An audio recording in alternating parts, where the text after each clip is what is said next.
Today we're going to be going through a little bit deep dive into Flutter development. So before I start, I just want to ensure that it was communicated to all of you through emails or messages that prerequisites for the session would be required. That is the installation, at least a download of Android Studio as well as the Flutter SDK. If you haven't, that's fine. I mean, you can put it on download right now. I'll share my screen and you can see the links for it.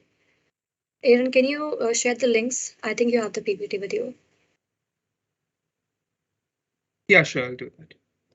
Okay.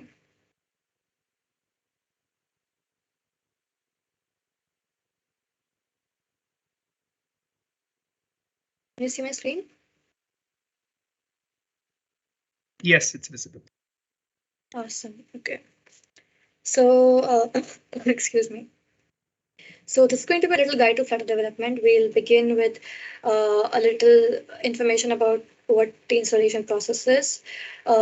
Keep in mind that Android Studio, it takes a little bit of time to set up and to configure. There's components involved with Android Studio that are pretty large in size, which is why it was encouraged to download it before the session. However, if not, there's an alternative to using Android Studio. I will also mention it midway session. For now, let me just go through. So these are the links. I think you have the PPT to share in the chat box or somewhere. All right. If somebody wants to get started right now, the installation process is very direct. The documentation, it will mention every step with images and it will guide you properly. Other than that, as a Flutter developer, before we start with the session, there are three things that you must maintain in your mind. So, Flutter, it's not a language, it's a framework. So, it is built on Dart, similar to a way that Android development, if you ever see Android development codes on any Android development code editor. So, it's not going to be traditional or standard Java that you often practice in college. It's going to be something based on Java, but not exactly Java. Similar to that, Flutter is based on Dart. It's not a language in itself. All right. So the development kit of Flutter uh, combined with Android Studio or IntelliJ can help you start development. Android Studio and IntelliJ, they're required for code editing. Android Studio is mostly preferred because native Android development is very popular. Apart from that, you will also need VS Code if you're using Android Studio. So a certain version of VS Code with certain components, it will automatically install for you when you're downloading Android Studio. So three things you have to keep in mind. Other than that, a little bit knowledge of Dart, just a run through of what Dart is. More than Dart, you need to have concepts of OOPS cleared. So object-oriented programming languages, Dart is one of them, and it's similar to your CPP and Python and Java. So if you begin with the process right now, when you download the file for Android Studio, you can download it wherever you want and you can install it wherever you want. Personally, I have it in my D drive. However, if you're starting with it right now and if you're a newbie to it, you can go with the default installation in C drive, so that a lot of the manual configuration that you might have to do if you install it in D drive, you don't have to go through that. Once you get acquainted with the softwares, you can download it, install it, reinstall it wherever you wish to, wherever you have space in your drive or something. Other than that, Flutter SDK, once you've downloaded both of these, I guess you have. Uh, in case you have downloaded in your other drives other than C drive, the path variables, the environment variables, they might not be configured. So you'll have to configure those manually as well. If someone has not, you can ask me midway. I'll help you through it. So that is why mostly C drive installation is preferred. Okay, so once you open Android Studio, assuming that it's installed and the process will begin, there is going to be an option to create a new Flutter project. All right. There you'll have to configure your path to Flutter. That is, where is your Flutter SDK stored? So you don't have to go much deeper into that. Just part to Flutter is good. This essentially helps the operating system point to where your Flutter SDK is. When in development, when you're going through it, SDK and the code editor, they work separately. So you'll always need an SDK to help the code editor operate your language or your software. All right. So the Flutter SDK, the OS needs to know Android Studio needs to know, Android Studio needs to know where the Flutter SDK is stored. So you configure the path for the Flutter SDK, and once you do it, you can create any new project. Let's say it's called Flutter Create project. In this window, when you're creating any new kind of project, you don't have to worry about any of the fields that you see below the project name.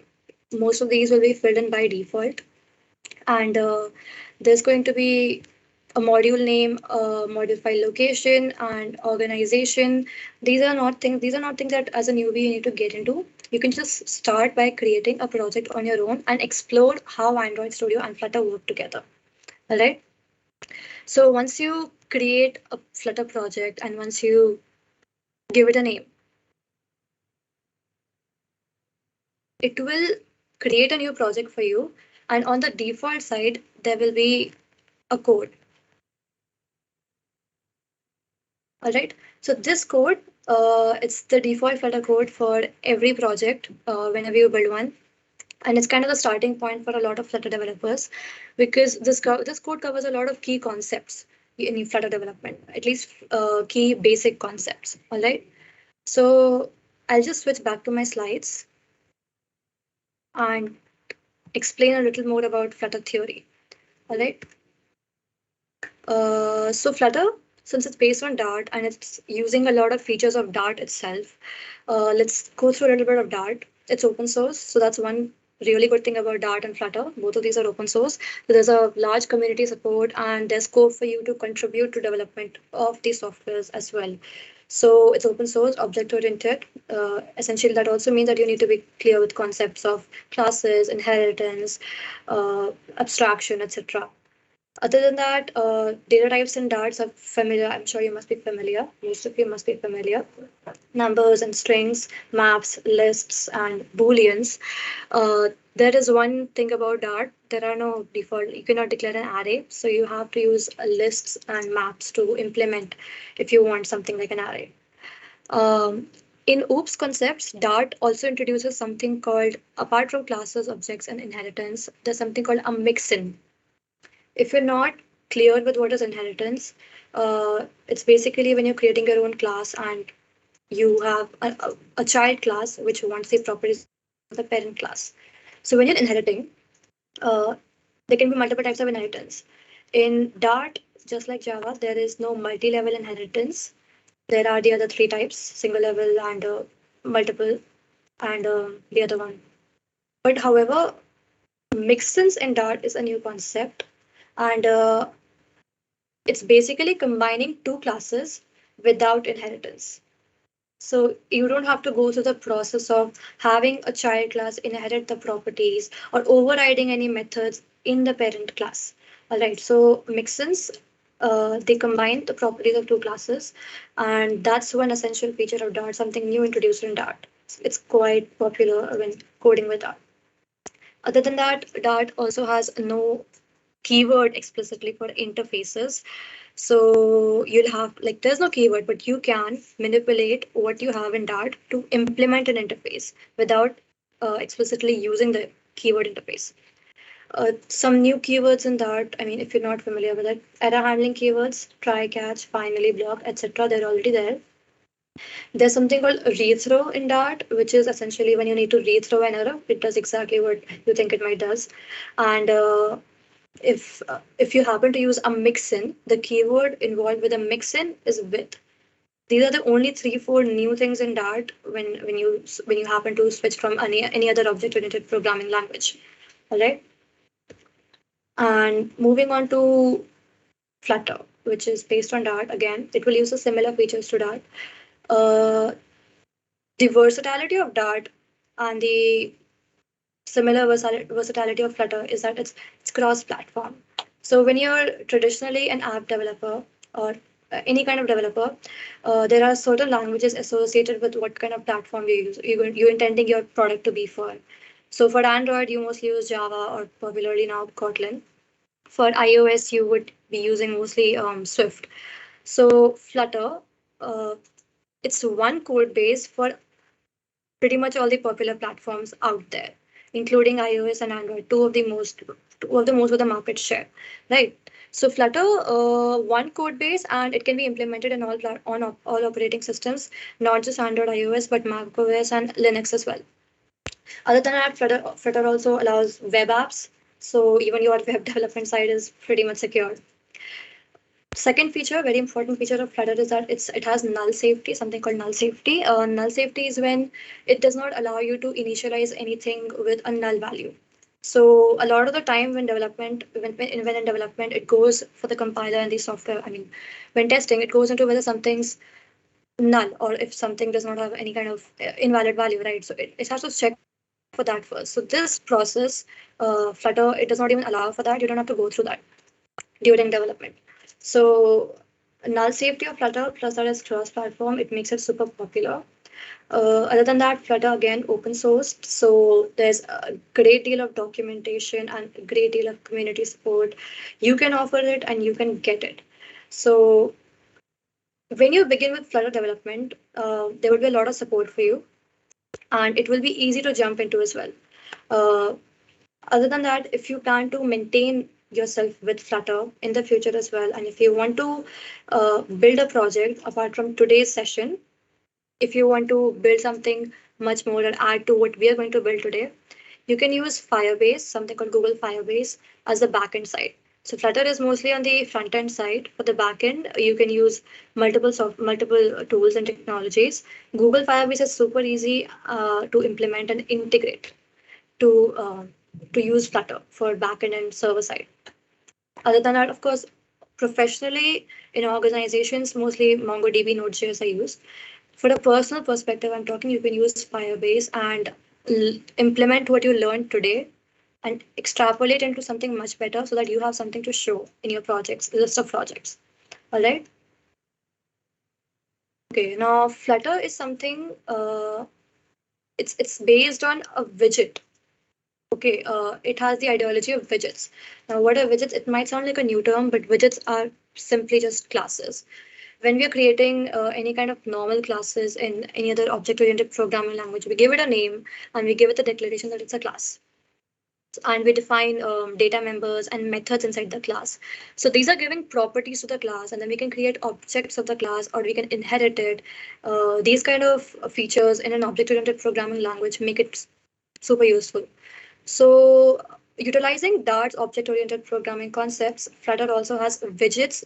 They're just classes, but we're going to refer to them as widgets from now on. So anytime I say a widget, what should click on your mind is that it's a class. It has properties and data members inside it. It has methods inside it, etc., etc., etc. So all widgets are classes essentially. Excuse me. And widgets, I'll go through what a traditional Flutter code looks like, and then we'll come to the next points. So this was the project that we once created right now.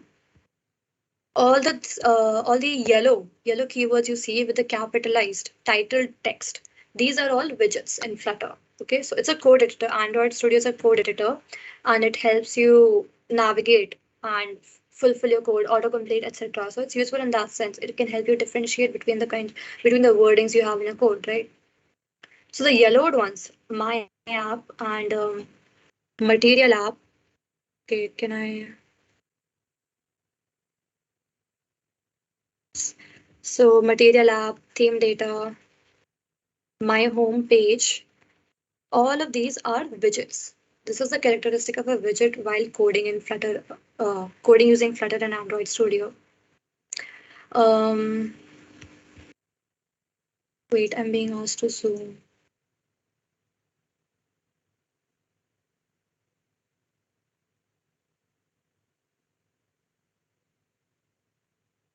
Is it visible to everybody?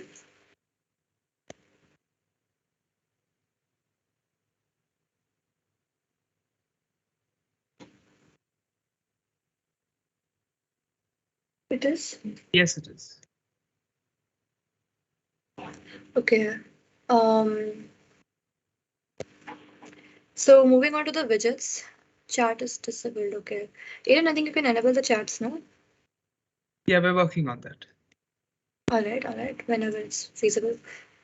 So Widgets in Flutter, which are essentially just classes, they can be categorized into two types.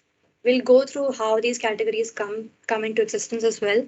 But essentially, what you can have is just one kind of is a layout widget and one kind is a UI widget. UI as in user interface.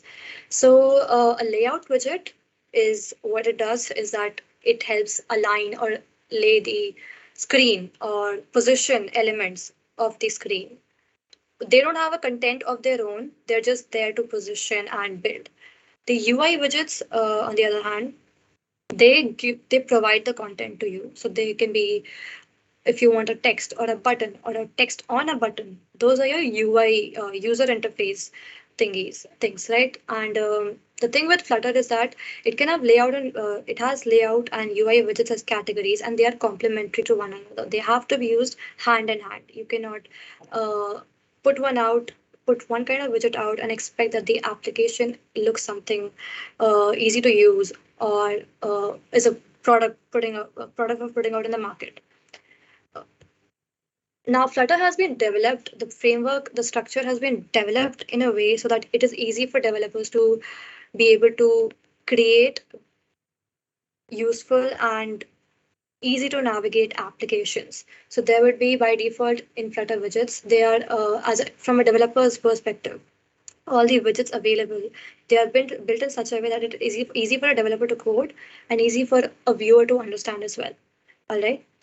So the layout and UI widgets, they are complementary to one another, and when written, when coded, they will form something called a widget tree structure. A widget tree is something like you have in a normal tree, in a real life tree, you have a trunk, and then you have a branch, and then you have a leaf. So it's something like that. Something like that. It has a parent widget. Then parent widget can have one or multiple child widgets, and those children can have multiple or single child widgets depending on the widget how many children it can have. There can be a widget tree structure formed of it, so it's basically like a graphical diagrammatical representation of your code. So all in this structure right now that you can see names of widgets. These are widgets, containers, and rows and columns. So these are some default, very popular widgets, super useful widgets in Flutter. We'll go through them as well. And what this indicates, the structure indicates, is that there's a container, and inside the container is just a box. Inside the container, there's a row, and the row has three columns. And inside one column, there's an icon and another container. So all of these parent/child widgets, they are mutually exclusive as well. So it's not that you cannot have one widget inside another, or you can have. There's no hard and fast rule about it. There can be a container inside a column. There can be a column inside a container as well. So depending on what kind of purpose you're making your product for, you develop the application in that way, and there can be a widget tree structure formed for it. So widgets, remember widgets are just classes. They can be either static or dynamic in Flutter. Excuse me. Static or dynamic, it just means what the keywords mean when developing. Static, once declared, it remains unchanged, and when dynamic, it is mutable. It can keep updating in Flutter terms. It can keep updating, or in other terms, the status of the widget can change. All right.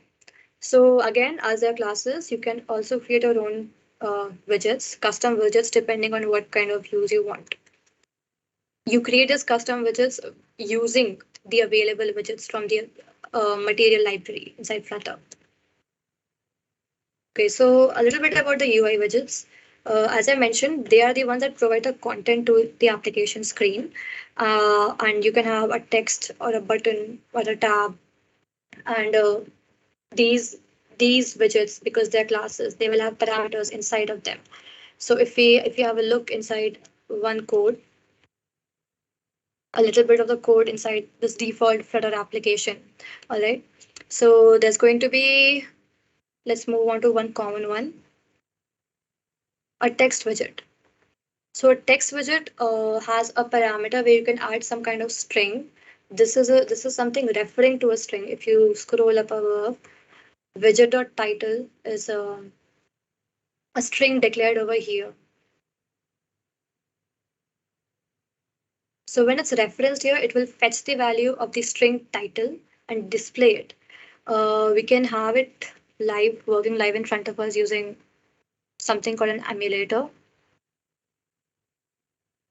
Sorry.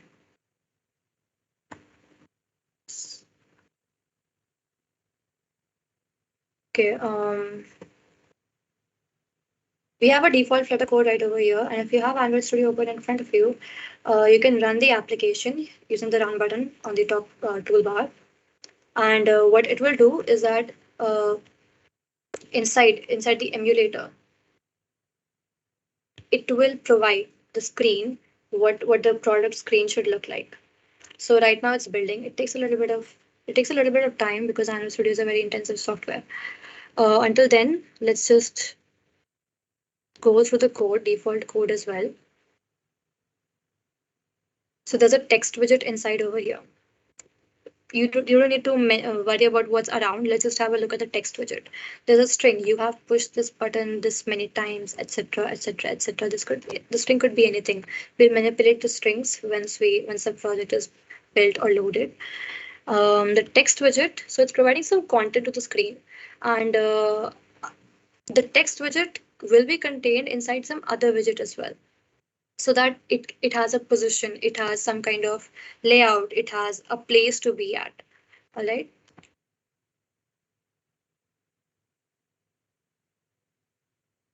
So this is what the code does for now. It's a code that is essentially giving out a screen, a demo screen, in which you have some kind of text in the middle. You have pushed this button this many times. Sorry. You have pushed this button this many times, and there's a number indicating how many times, and there's some button. This is called a floating action button. It's available in a lot of your normal daily use apps as well. Even in WhatsApp, you'll have a button to send a message to someone. All right. So at the bottom right of this screen, this is a floating action button. And what this app, this button is encouraging us to take an action. What is the action? Is to increment the number of times, right? So we have pushed this button this many times. I've pushed it just once for now. If I push it again, it will increment to 2. So in this screen, we have 3 kinds of basic widgets. There's a text. There's a something called this is static text that does not change. It will remain whatever it is. Then there is a text field, some kind of area where the number is supposed to change. This is changing. In nature, this is dynamic. And then we have a button. So the button is also remaining static. There is no change in the status of the button. So these widgets, they all have individual statuses, and the screen it's in itself also has its own status. This is the state of a Flutter screen. In other terms, we're talking about a state. So the state is the appearance or the status or the current what's the information contained in the screen right now, and it includes not just what the colors, but it also includes the content. So this too is also part of the status of the screen, and the text is also part of the status of the screen. The blue color of the button is also part of the status of the screen. And all of these, depending on whether we will it to be static or dynamic, can be manipulated, changed. Okay. Now let's have a little theory to guide us what how we're going to decipher this default code of Flutter. Okay. So back to the types of widgets, we discussed UI and common widgets. We saw a text and we saw a button. They have parameters just like classes. Widgets have parameters and they decide the functional appeal of the application. What I mean by this is that any product, any application will have its functional requirements. What the application should do, whether we swipe or whether we click on a button or whether we press on some text area. If it has to do an action, it is a function of the application. So that how we position or how we lay the UI elements out, they decide the functional appeal of the application, how easy is it is for the user. Other than that, if you move on to layout widgets, they do not provide any content of their own. They have parameters to fit UI widgets into them. All right. So Their purpose is just to lay out the user interface. It's basically like we are arranging UI widgets using the layout widgets. And they can have either like just one child or they can have multiple children. And some examples that we'll go through again. Center, it just centers what is inside it. There's a container, it doesn't do anything, it just contains. And there's an align widget, which is used for alignment. There are rows and columns. These widgets, they're extensively used quite a lot of times. So rows and columns together can be used to implement a grid. There are grid widgets, but they are less used compared to rows and columns. So rows and columns, these are multi-child widgets and they can have multiple widgets under them. We'll just have like, we'll go through one example for that. Here's a column widget and if I swipe it away and let me delete the comments. It's a very short code. The comments make it extremely long. There's a column, and inside the column, there's a parameter of children, passing children to it. This parameter, what it's doing is that it's accepting a list. The list will be of course, widgets only because entire Flutter code is widget dependent. So the list of widgets that we put into this column widget, they can be anything as well. They can be a column inside a column. They can be a text inside a column. They can be a center layout widget inside a column. So that of course are mutually exclusive and the entire Flutter code is widget dependent. So right here inside this column widget, you can see text. There's a text widget and it says you have pushed the button this many times. Okay. This text is visible in your screen, in your emulator, in an emulator screen on the screen in this manner. So if you make the connection, we can see that this column widget, it's supposed to be in the screen layout. All right. So what these widgets, these layout widgets, they're helping us build the screen, the main screen that the user will be utilizing or navigating through. Maybe there can be multiple screens, so from one screen to another, jumping, coming back, etc. This kind of functional actions that a product that an application contains. So this is one screen that we're talking about right now. All right. Moving on, when we've discussed widgets, that's one extremely important part we done and understood with. There's something called state in Flutter, right, which I already discussed. So state is the current status of the application, and inherently it contains, it is used to refer to whatever is on the screen right now. So it can not be just the layout widget, it will also be the UI widgets and what is inside, what is the content inside the UI widgets. If there's a text that says you have pushed this button this many times, then that is also part of the screen. The number is also part of the screen and the button is also part of the screen, including the colors. Um, we'll decipher the code in simple terms, the default code, and then we'll manipulate it around to build something that we can experiment with. All right. So let's switch to Android Studio for a while and let's have a look around the software. So on the left side of the window, you can see a list of directories. It's in a tree structure as well. And the top directory, okay, there are multiple views to view a directory with a project. This is basically how we're viewing the project, and there's perspectives to it. So for now, we'll be going through the Android view. There's a project view. Excuse me. Yes. And there are other ways to have a perspective on the project. So the packages will show the packages, the Android shows only the Android component of it, and the project shows the entire project. All right. So the in the project view, I would generally recommend to go to the project view to be able to navigate the project structure entirely. There's the iOS and the Android part both in it.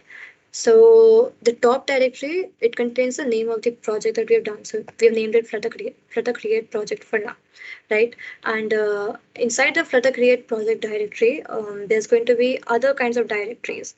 Don't focus on them for now. We'll go to lib and main.dart. This is where your main code is stored of any kind of project. Main.dart is the entry point for Android, for the Android SDK to start building your code or to start displaying your project. All right.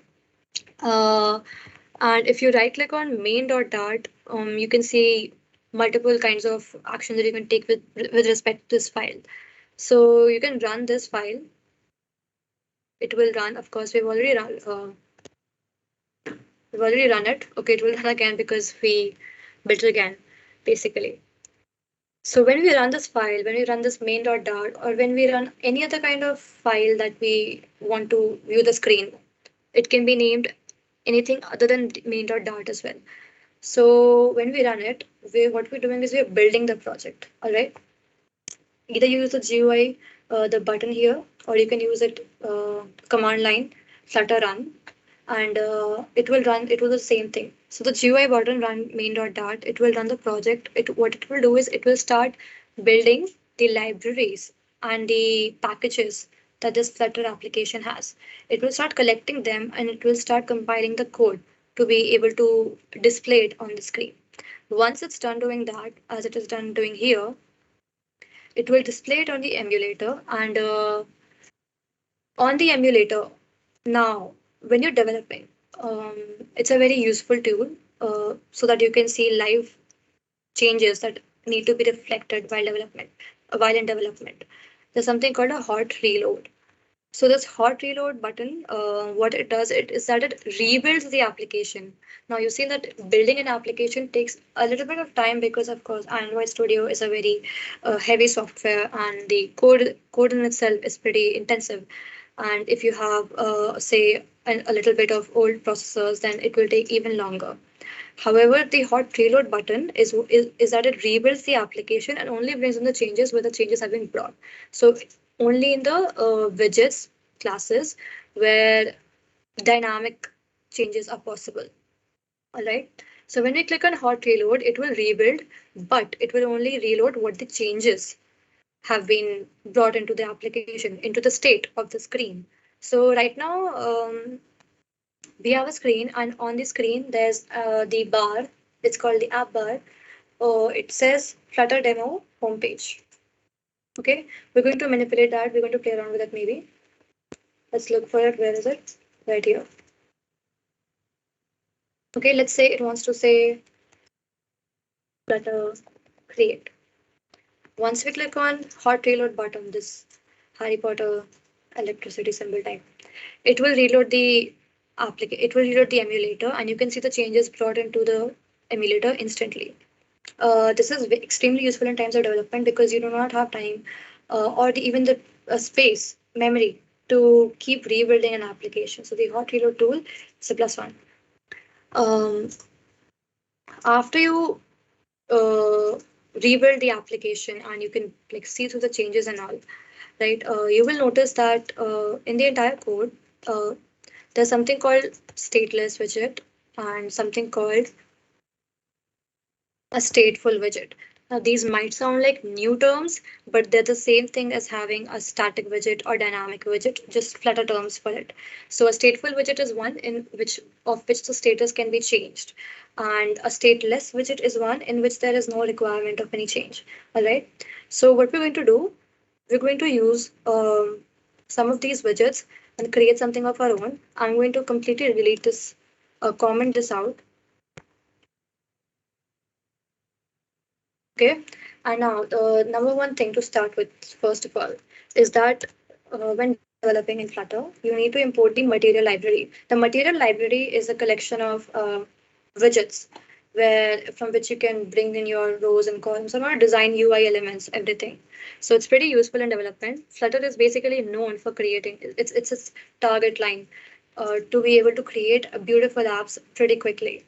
So the material library, it's what we start with importing. Um, and just like any other object oriented programming, because it's based on Dart, even Flutter is based on Dart, you start with a void main function, which basically just directs the Android SDK that this is the entry point, this file is the entry point, and here is the main function. This is what you have to run. So it will start running whatever function, whatever widget, whatever class we give inside this main function. So inside the main function, we'll have something called a run app. This is by default. And we'll have an app name, a widget basically a widget named Flutter Create. Now, something I need to point out right now is that we're going to be using the material library for most of the things. So we'll have to wrap this, we'll have to contain this inside the material. Uh, so I'll do something like wrapping my Flutter Create app inside Material app. So this Material app is nothing. It's basically just a wrap for this function, this widget, basically, to be able to access the material elements. All right. In itself, Flutter Create this function right now. Without Material app, it will not be able to access. So I'm wrapping it inside. And right now there's a red squiggly line. Not to worry because Flutter does not know what is this right now. So we're going to give a definition to Flutter Create right now. Um, All right. So if some of you do not have access to Android Studio, there is this website called Lab, and FlutLab is an online IDE. It also has an emulator inside of it. So what you can do is you can code whatever you have, whatever you want to, or whatever you're following up in this flutlab.io. So when you open the code, it will be similar to Android Studio, just exact same structure. There will be a libraries. There will be a libraries. There will be a directories. There will be a toolbar at the top, and there will be an option to run your project. So it will by default create an emulator for you, and there you can run your app as well as hot reload your app. So inside void main, now we have a function called Flutter Create, and Flutter Create ko we haven't given any definition for now. So let's start with giving Flutter Create a definition. Now let's just say that I want to create a login screen. I want to create an app that I want to put out in the market, and it's an app. Maybe it's for chatting, or maybe it's something like a link tree, and it needs to have access. So the user needs to be authorized, something like it. So it will require a username and a password. So what we'll do is that we'll create a widget that we'll create a widget, essentially a widget that is also a screen, and that widget it will have its child widgets being able to accept inputs from the user. All right. So in a sense, if you think about it, if you give thought to it, then the state of the application at that point will be changing. It will not remain static, right?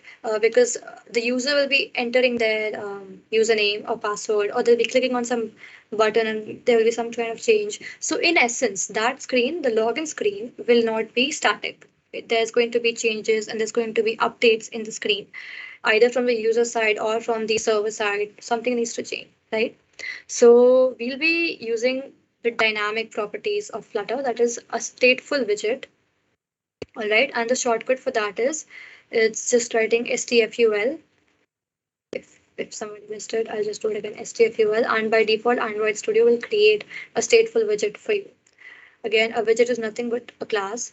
I'm just referring to it as a widget because in Flutter that's a terminology. So you can see the default code that appears for you, and there's a cursor blinking over here, which indicates that we need to give the stateful widget a name. Autocomplete, it works fine like this. So when you give it a name before that, let's see around the default code that is available to us right now. So there's a keyword class. These orange words are keywords. There's a keyword class which indicates that whatever widget that we're going to create, it's also essentially a class, just like we verified. It solidifies what we know right now. It's a class and it extends. That is, it is inheriting a stateful widget. In essence, it is inheriting the properties, the dynamic properties of a stateful widget. So in Flutter, Flutter already knows, the software development kit, the SDK already knows what is a stateful widget. But our login screen will not know what is this to be dynamic, right? So we are going to extend the dynamic properties of a stateful widget. We're going to inherit these properties into our custom login screen. And let's just say it's called login screen. All right.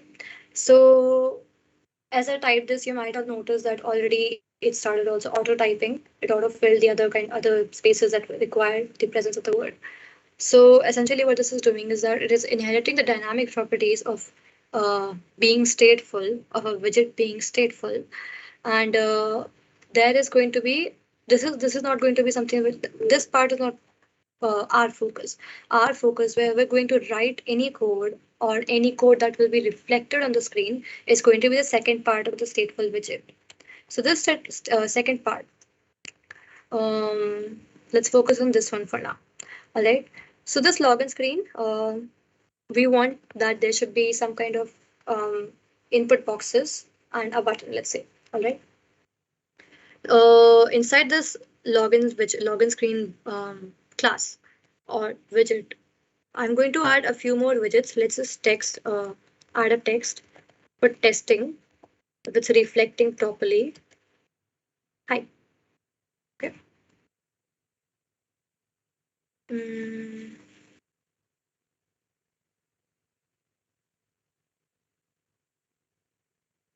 oh, there's an error. Let's see what it is. Oh, I'm so sorry.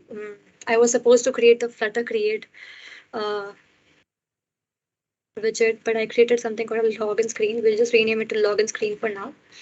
This login screen, it is what it is referring to, this login screen right over here. All right. So our login screen right now, what I want as a developer is that it should reflect a screen with some text saying hi. And if we happen to hot reload it, if there's some kind of, we'll just do a rebuild again. It's fine.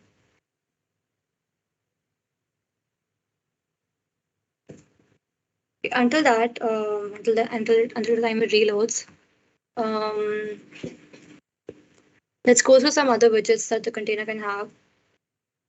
I'll do it on FlutLab for now. That's fine. So FlutLab, this is a screen of FlutLab, and I can create a new project in it.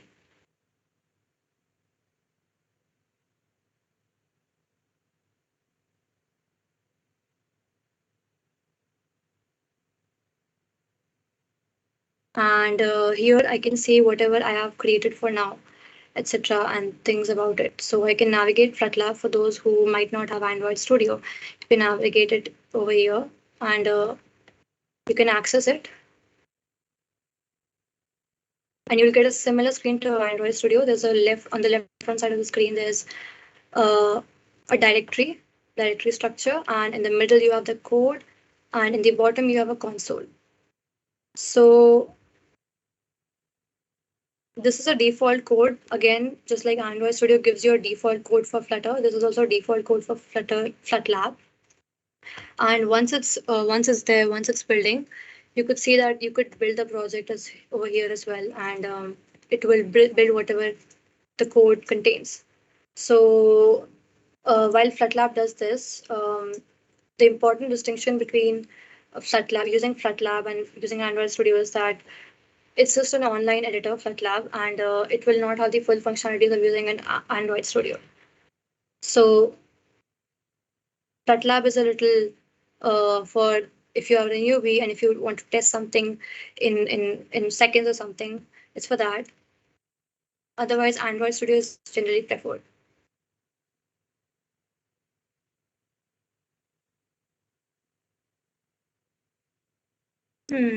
Where's that application? Okay, there's a hide. Yes, so whenever something does not work, you mostly just need to stop the process and rebuild it again, because again, Android Studio is a very intensive software. So there's a kind of configuration issues that kind of run all the time, and as a developer, you get used to it. So on the screen, there's a black screen, and there's a black screen because we haven't given the screen any kind of color, and there's a text hi at the top, just this red color hi by default written over here. It does not look too pretty right now, but we'll make it pretty slowly. All right. So what the code? so far has done is that it has returned to us some container. There is some container. We don't know the width or the height of the container. There's just a container and it contains a child inside it, text, which says hi. All right. Let's say I want it to return. I want it to return a a widget that can have a body inside it or that can have other things inside it. Now, as a developer, as an app developer, often screens have an app bar and a body and some buttons around it. Most of your applications that you might be using right now, including your WhatsApp, they'll have these kind of classifications. They'll have the sections such as these. So to fit to that requirement of development and to fit to that requirement of what the market also wants, there's a widget called scaffold. Alright. So the scaffold widget, new term, don't worry about it. It's nothing but it has an app bar by default. It has a body again by default, and it has the option, the parameter, the functionality to add buttons by default again. So scaffold is a widget that is often used when you're creating a very basic layout. And we're going to use the scaffold for now. It's from the material library. Important widget, which is why I wanted to introduce you properly to material library. So a scaffold will have, let's start with a body, the most basic. We all know what a body of a widget will be. It just contains the content of the widget, right? So let's say the body. In the body, we want again some text that says hi. The yellow squiggly lines are not worrisome at all. I mean, they're just there to indicate some kind of inconsistency or any kind of improvements in the code that you can have. Right. So there should be a text. Where is the text? Yeah, it's up there at the top. It's not visible. It's hidden behind the app bar by default because again we haven't given the scaffold any app bars yet. All right. Let's see what we do. What it does when we give it an app bar, something called an app bar. So there's a property of scaffold called app bar, and in the app bar property we can again just use the app bar widget by default again available in the material library. So the app bar widget, it will have parameters inside of it as well. And if you hover in Android Studio, especially if you hover over the widget that you're wanting to use, that you wanted to find out about, it gives you the details of the widget. So these are all parameters. You can find the details of the parameters, the data type, uh, excuse me, the data type, and then you can use this information to create or customize your widget. So for the app bar, let's say I want some text to be there. So let's go through this um, widget, I mean app bar, and it has a list of parameters. It can do a lot of things, the app bar. So an app bar essentially it can have an icon for example, a back icon, or it can have some kind of color, or it can have some kind of text. Let's say I just want to give it some text right now. So I'll use the property of this app bar called title, which is essentially just giving the app bar some title, giving the application some title because the app bar it's displayed at the top. So we'll give title, and this title cannot, I mean, needs to be wrapped inside some text as well. So anything you do, you have to do for the widget. This is why Flutter framework is completely widget dependent. All right. So we're trying to create a UI element of a text, and we're going to say that we're going to assume that it says, let's say this has login. When we do this and we do a control plus F to hot reload, there's a Flutter Create login, whatever as we wanted in the app bar. So there's a distinction made in the screen through the app bar that there's some kind of top bar of the screen of the application that gives maybe some instruction or gives information about what the app is. So generally this app bar might contain the name of the application or the page in the application that we're navigating to. So right now, let's say it just says Flutter Create login. We can manipulate alignment, etc. of the app bar as well. We'll come back to it if we have time. All right.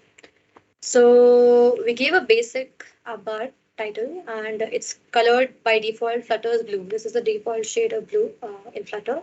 And let's say inside the body now, the body is below the app bar. It's basically the entire screen right over here above your navigation buttons of your phone and below your app bar of the application. That is your entire body, and you can do anything with it. So you can have, say, a text, which of course it is here. No, but I want a login screen. So what I'm going to do is that let's say you have a login screen. How is it traditionally? It has two input text fields, and then it can have some button at the bottom of it, and then it might have some logo or some kind of splash text that just it's there for visual appeal. This is like a traditional layout of a login screen, right? So excuse me. What we require is that we at least we require two input text fields, and we require um, a button at the very least. So let's say we have one input text field.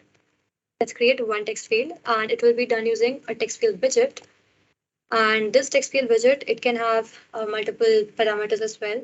If you hover above it, you will find there's something controllers. You don't need to go into that for now. And a long list. So the text field is a very versatile widget, and it can there's many parameters and properties of text field that help us modify it into something that we want. For example, in your daily use applications, a text field can have no borders or some borders, or borders that disappear when we wanted to. They can have a hint text, the text that disappears when you start typing into the text field. So all of these can be manipulated and configured according to what we want, specified according to what we want inside the parameters of the text field widget. Multiple parameters, we'll just go through some. All right.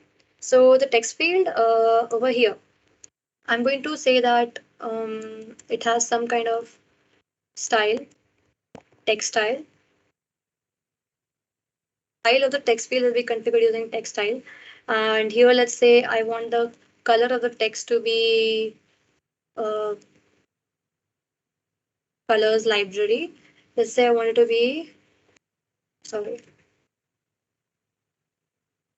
like from multiple options. Let's say it's just black. All right. And then we can have inside a text field. Let me show you something pretty useful for decorating the text field. So there's a property of text field called a decoration, and it is what allows us to make it visually appealing or make it user friendly as well. So we'll go through the property of decorating the text field, and we'll add some decoration to it using the input decoration, right? Now, again, as I mentioned that the widget tree structure of Flutter, all the widgets are mutually exclusive, so we can have anything inside any kind of widget. And right now we have an input decoration widget basically inside the in text field widget, right? So the input decoration widget also has multiple parameters, and let's say I want the hint text parameter only for now. I want the hint text of the text field to say that it is the username field. All right. So I'll just add username, the string username to it. And let's see what it does when we reload it. Okay. So there is, we hot reloaded it. We did not need to build it again. Very useful. So there is a text field right now, and there is we have the functionality, the option to be able to access the text field. There's a blue line indicating that we have selected the text field. There is something called a paste over right here, and and we have the paste button. It's working like an exact phone, right? The emulator. So we have a text field right below the app bar for now. This is because we haven't given it any layout. Again, as I said, that UI and layout widgets need to be hand in hand developed together.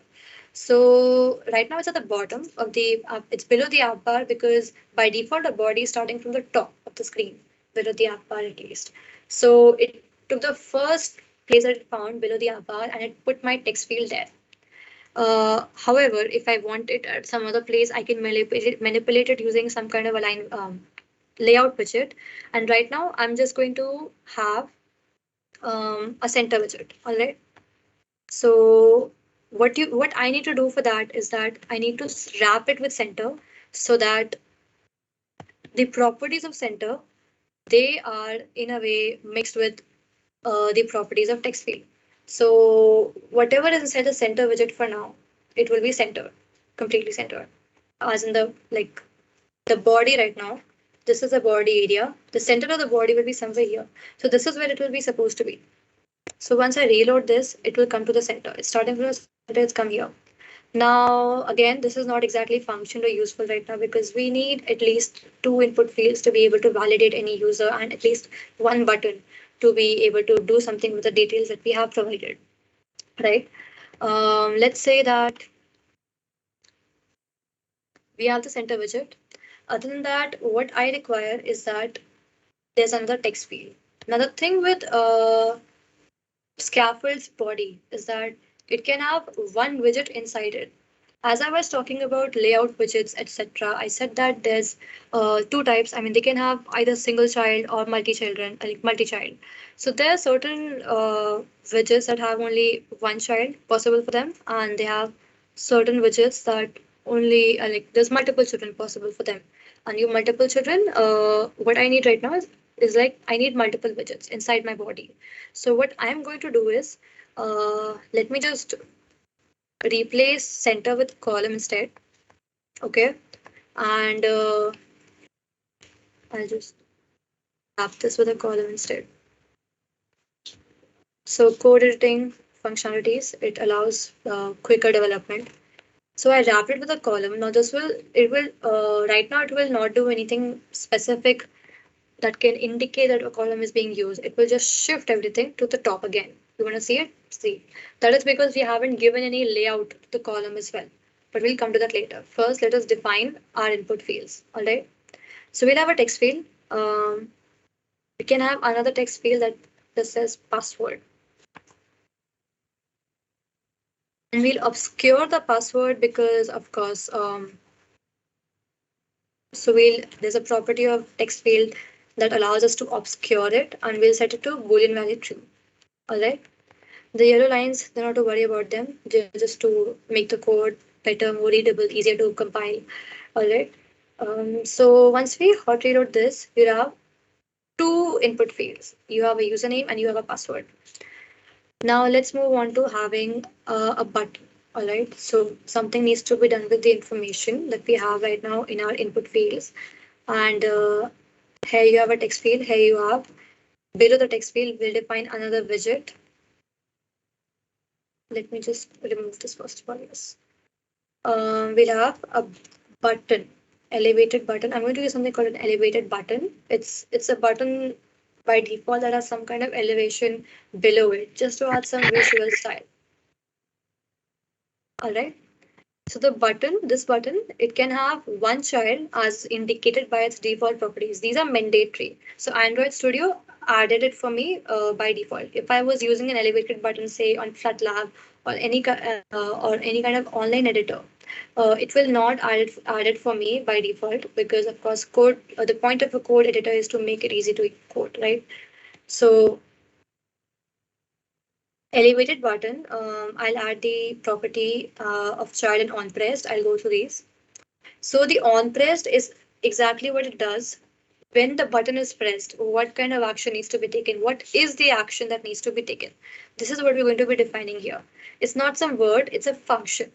So Flutter, while we're developing this, if the distinction has not already been made clear, Flutter is a front-end UI development kit.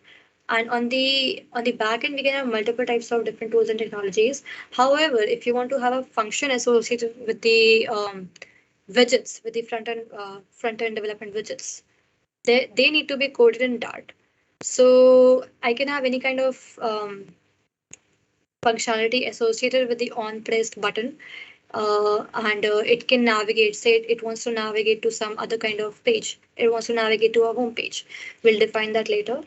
For now, we'll let it be null and we'll give it some text. Okay.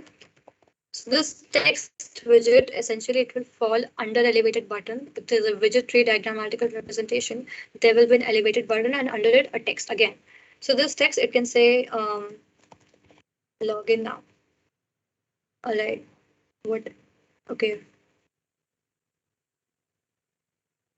Because the elevated button is something that it will like do a kind of dynamic action. It cannot be, the constant keyword cannot be used in front of this list of array because the constant keyword, it was essentially uh, declaring that anything inside this array, anything inside this list is constant, but the elevated button itself is dynamic in nature. All right. So now what we'll do, clean code. All right. Let's do a hot reload. And there we have a button. So when I zoom in, let's click on the button once. Now it will not do anything because of course we haven't given it any functionality. But like when I'm using it right now, I can at least like hear the tap of a button. All right, and we can see the visual response when you're clicking on the button. So these three widgets together combined, they can make a basic login page. We're going to lay out these properly so that it looks prettier and usable. All right. Since we have a column widget and the column widget has properties of alignment within itself as well. So we'll use something called main axis alignment property and we'll set it to main axis alignment dot center. The main axis, this is basically the vertical axis of the column, which is, of course, the column runs from top to bottom. So the main axis also runs from top to bottom. Then we have a cross axis which runs perpendicular to it, as in the direction of, say, a row. A row will work opposite to this manner. The main axis of a row will be horizontal, and the cross axis, of course, will be vertical. So we have a cross axis alignment dot center, and essentially it will do, it will push everything to the center. So now every widget inside the column widget is centered in this manner because we set the properties of the axis alignments center, and they get this is what directs the position of the text or the elevated buttons position in the screen. All right. So right now they're the center, and what I also want, I'm thinking is that they're too close to the edges of the screen. So maybe we should have some spacing, right? So there's something called a padding widget, all right? And we'll just wrap the column with the padding widget. By default, it added some padding value. This padding value, focus on this line right over here. The padding widget is what allows some spacing between two kinds of widgets or between the parent and the child. So right now the parent is the padding and the child is the column. So outside of the column, whatever space that we want there to be existing, the padding widget will allow it. All right. So let's say I want the padding to be edge. You will use the edge insets. It's allowing the inset of the padding inside of the screen padding to be given some value. All right. So we'll have say from all sides 20. Okay. A comma. Yes. So what it does, it allowed some padding for every widget that is inside the column widget. So we have the text field and we have another text field and we have an elevated button inside the text field. So all of these have become padded from the uh, edges of the screen. So this padding widget, it can be used not just for the edges of the screen. We can have padding inside a column. Again, as I said, all the widgets are mutually exclusive. So you can have padding inside a column and you can have spacing using padding as well. All right. Now, what I'm thinking is that this has a username and a password. And you know what? When there's a login screen that opens, there's often an option to have a create account button. All right. So let's have two buttons, elevated button and create account button. But what I want them is that they should be displayed linearly in one line, not one below the other, right? Because that helps add more user ease. So what I will make the use of right now is a row widget. So essentially there's going to be a column widget and inside the column widget, I want a row widget and the row widget will have the two buttons. All right. So we'll use the row widget. I'll just wrap this actually. So you wrap it with a row and you can have children inside of it. You have my current button, login now. You can have another button, elevated button on press. For now, it does not do anything. Child, and let's say it says create account. So the child of this button, as in whatever is inside the button, is a text. It could be anything pretty much. It could also be an icon. So elevated button, we have two of them now, and let's see what happens when we hot reload. All right. So it's created a row of buttons, and we can see that it's shifted to the left of the screen, completely left. Right. There is some padding, of course, and what this means is that it has shifted to the left of the column. All right. So what we'll do is now, this is because it has shifted to the left of the column, because it has shifted to the left of the row. We haven't given any alignment to the row like we did for column. So right now it is using the alignment of the row. So what we'll do is, we'll have alignment to the row as well, and we'll say that it has the cross axis alignment because we need it in the center to be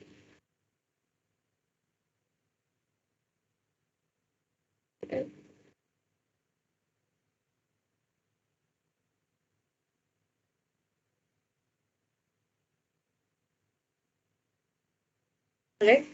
So we have centered align the row using the cross and main axis properties, just like we did for the column. All right. Now the buttons are very close. Uh, they have very less distance between them. We'll give a sized box inside it. A sized box is just like a container. It just creates an empty box. There is nothing in the box, just an empty box. It can have a child, but sized boxes in Flutter development, they are mostly used to just create spacing. So it's basically like an empty container.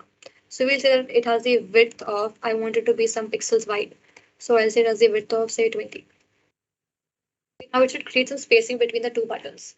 The size box can also be used between other widgets. If I did not want some distance between username and password, then I will add a side box there. And if I want distance between the login create account buttons, then I will have it below the password input field. All right. So size box, this is one query that I personally had. Why use a size box when you can use a container? Because essentially these three, I mean, both of these two, the widgets, they're doing the same thing. They're kind of creating a container, and there's dimensions to the container. All right. So the reason is that container can have multiple different properties, but a size box has only three properties: a width and a height and a child. All right. So while in development, it's taking up a lot less space compared to a container. So these are the kind of nuances and intricacies of any kind of development, not just Flutter development, but any kind of development that you need to keep in mind. How much space is it going to occupy as an app? So a size box, it will help create some spacing. And once we have implemented the size box between the buttons, we can do it below the text fields as well because it's taking up, it's very close nearby. It doesn't look too pretty, right? We'll have a size box. This time I'll give it a height because I want it to be some pixels height as in vertically, not horizontally. So I'll give it height of say 30. And there you have it, some space between your login information and your login and create account buttons. Now, what these buttons do, that is up to you entirely. These can navigate to a certain page, another page, and for that, what will be required is that you create another page.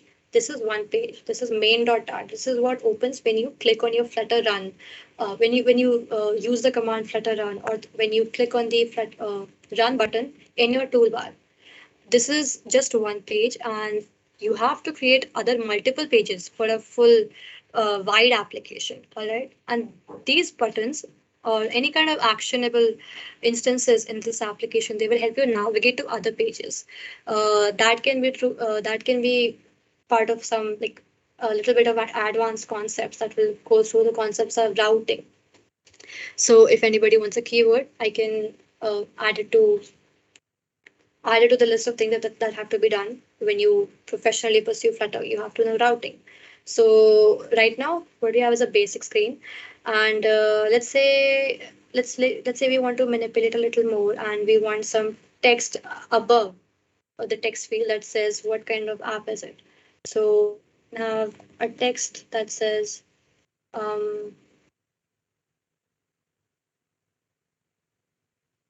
say it says Sigma Xi. So this text, it's not a part of the input that we're giving, right? in a professional environment, these inputs they will be sent to some server API, etc. This text, however, is just used to indicate what the app is. So we can play around with this text and add some elements to it. We can add some properties using the style parameter of text widget. So the text widget can have a style property, and this style property again in itself will have a text style widget. Again, I'm stressing on this. There's the Flutter code is entirely widget dependent. There's a widget for every single thing. And if there is not, it's super easy to create, super easy to manipulate. And there's a lot of community support for it. All right. So you can have a textile widget and a textile. Let's see what all will it allow us to do. There's a list of things again when you hover over it, or even if you check out the Flutter documentation because it is also self-sufficient and extensively like large and easy to use as well. Pretty fun to go through. So the text style widget will allow us to, of course, add some color, some background color, some font weight. That is how bold the font is. The style, the font itself. What like what's is it Times New Roman or Arial or something?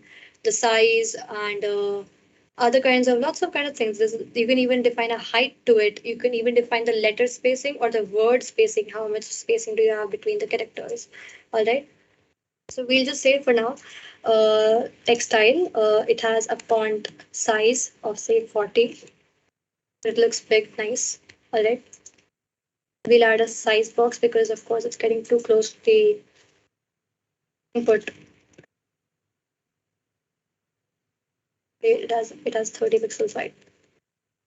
I forgot to add the parameter height.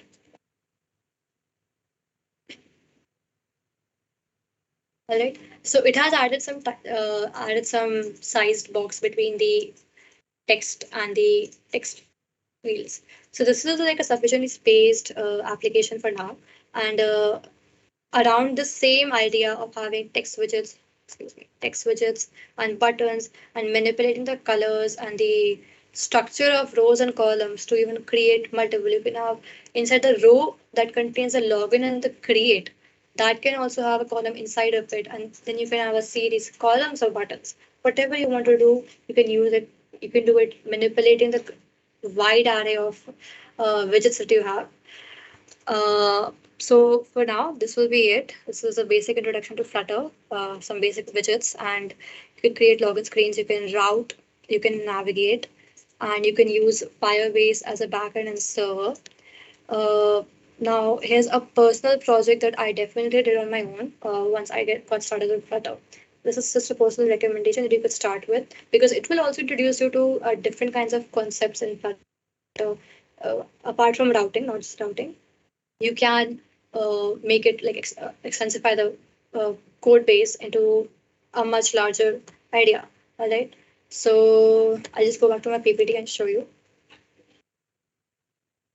So I built a password generator. Excuse me. That was my first project. And the functional requirements of the password generator will basically just this. It should have a button that allows user to generate a password. Now here's an idea. When you generate a password, as I said, of course, the button will have an on-press parameter that allows the button to do something. Uh, Excuse me, let me just switch it. Yeah. So a button has an on-press parameter. Right now, it's not doing anything because we haven't decided what we wanted to do, and because if we happen to do, there will be some more advanced concepts. But if we have them do some kind of action, these actions, for example, they need to be defined in Dart. All right. So while Flutter is for the widgets, Dart is for the logic. Okay. So when you happen to if you want an idea to have something in your list of projects, this can be one of them. And the password generator, it will have to be a Dart function because Flutter again is for laying out the UI. It's not for the logic. uh, there should be some kind of text area to display the password. It can be above, it can be below, it can even maybe even be in a notification form, it can be a snack bar. There should be a button functionality to copy a password.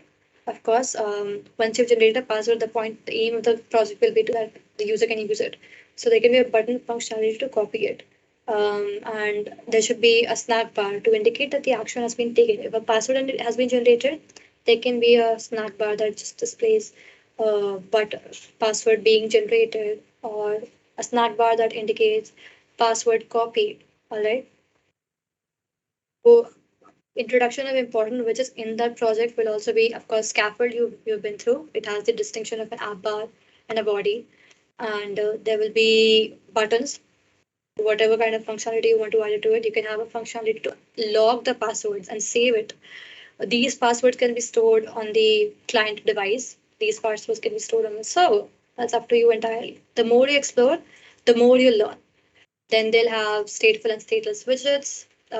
Whether the state of the widget is changing, that's dependent on that. Text and textile centers, centering rows and columns, entirely up to you how you want it to progress. And when you start with a such as like a basic newbie first time a project such as a password generator, you might think that a lot of the widgets do not make sense to you, or how to navigate this from that. But trust me, the Flutter community is extremely open and supportive, and you will have a great head start if you begin right now. And I'm I'm really I'm opening the forum to like questions and all, because I'm sure that this was a influx of information all of a sudden, and we can solve all of it. Any kind of queries or doubts uh, that can be answered right now. Over to you, Erin. Thanks.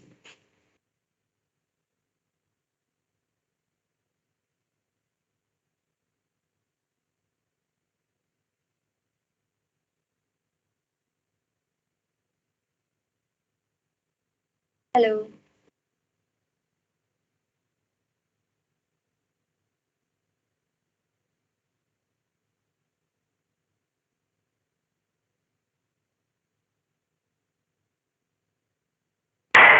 Hello. Yes, hi. Yeah. Can you tell me like what were the problems that you faced while working for Flutter, like during the project? Yeah, okay. Um, so I don't want to make it sound like it was super easy or something. I mean, the thing is that whenever you face a problem in development, and that the fact that Flutter is open source and there's a large community support, it's very easy to solve problems. However, one thing that I did face was that being able to generate an idea and deciding what functionality to add to it. So the ideation process in itself, while development, be it Flutter or any kind of language, to be honest, is something that takes time, and you need to allocate some time to it and sit through it. What are the requirements for any kind of application, or what kind of appeal to bring to an application? This is something that is very integral during development.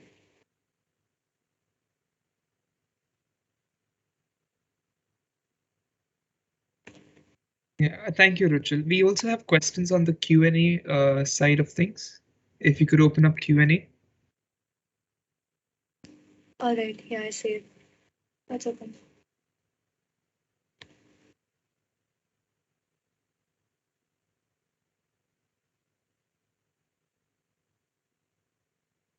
Hello, yes. Yes, Akshat, you will have to learn Dart. See, the thing is, Dart is not about learning Dart extensively, it's about knowing OOPS concepts more. Because learning a language is not the big deal. I mean, once you have the concepts clear, the language learning is pretty much on the tip of your tongue. So you might have to go through Dart basics so that you can exploit the Dart features to the maximal extent. But other than that, if you are worried about the process of having to go through another language or something, there's not much to it. It's just like it's just any other language, CPP, Java combined. It's pretty much like that. And there's a lot of functions in Dart, just like Python, that make it everything super easy. So it can convert from data type to data type in one line, and printing and all. Very short codes Dart has. So yeah, you might have to go through concepts, but that is it. Other than that, new projects to build using Flutter. Oh, yeah, so the password generator is one thing. So one thing about the password generator is that I did not add any server database functionality to it. So you can add something about that. Other than that, a social media chatting application. It's very basic. It's one of the most first foremost ideas that are given to people who are into development. But the thing about a social media or any chat application is that it allows a developer to explore the concepts of front client side and server side and the concepts of APIs. And that is extremely important. That is integral to being a developer. You have to know this concept. How is information being transmitted? Is it being transmitted securely? How is it being stored? How is it being fetched? So all of these things, when you start building such an application like a chat app or a social media app, when there's a transaction being going to and fro, this is where you get into the deep side of things. All right, so that's one thing, a chatting application. And other than that, if you just want to have fun with Flutter, you can make a it's called a retrofit. Basically it's when you start with any kind of development, you can add all kind of features to it. So you can uploading files and file transfer as well, and camera video functionality.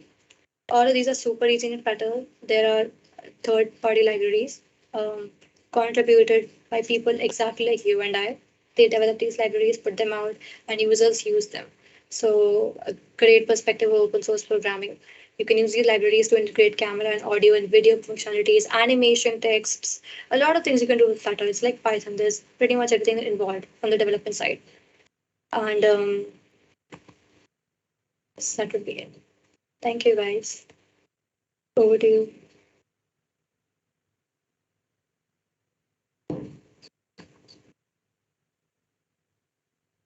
Hello, everyone. This is Suprita. Thank you so much, Rujul, for conducting this wonderful session on Flutter. Someone has spoken just now. If you have a question, please feel free to ask. Like, can you tell any specific site to see if we can overcome a problem, like if we come across a problem in Flutter? Yeah, pretty much the every other style that's used for every language. There's Stack Overflow mostly. A lot of the issues that you face in development will be found there as well. You're not the first one to encounter some problem, and there are hundreds of people who have already tried different methods to solve it. Other than that, the Flutter documentation, it's actually self-sufficient, self-explanatory, and very easy to navigate. A lot of other documentations, they are like it's difficult to read through them because they're not structured that way. But Flutter's documentation, it's beautifully curated, and even errors or debugging issues that you might have, they're also contained in the documentation. So the Flutter documentation, number one. Number two, you just Google the errors. And number three, there's also a debugging, an Android Studio, the tool of debugging. You can go through that, and it just points out where the error, which line the error might be in. So that's one, two, three things that mostly you can go through for error solving. Is that okay? Yeah, thank you. All right. Are there any questions?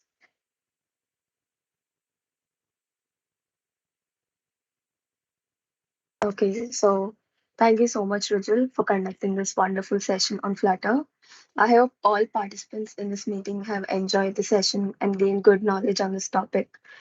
Now, a feedback form will be shared in the chat and Q&A section by Aaron. So please fill the form with your valuable feedback. Any queries can be posted as well.